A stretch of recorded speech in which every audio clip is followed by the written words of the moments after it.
apo migwagwa ichigadzirwa zvakanaka nyika yose, hurumende iri kukurudzira vachairi vedzimotokari kuti vaite hanya mumigwagwa.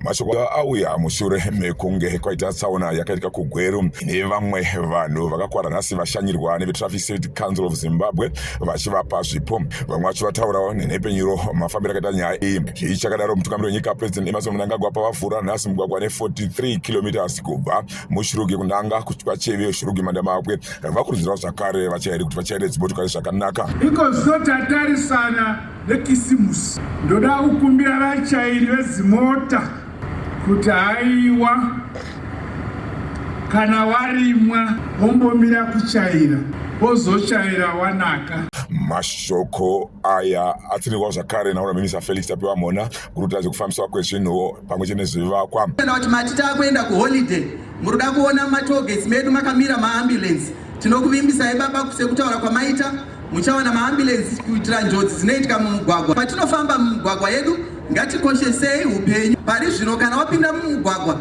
ziva kuti kune vamwe ane hanya neupenyu. Migwagwa iri kunaka sevanhu dai vachiita hanya vakafamba zvakanaka kudzivirira njodzi mumigwagwa. Lafmo muchakandona Masundungure paeya.com.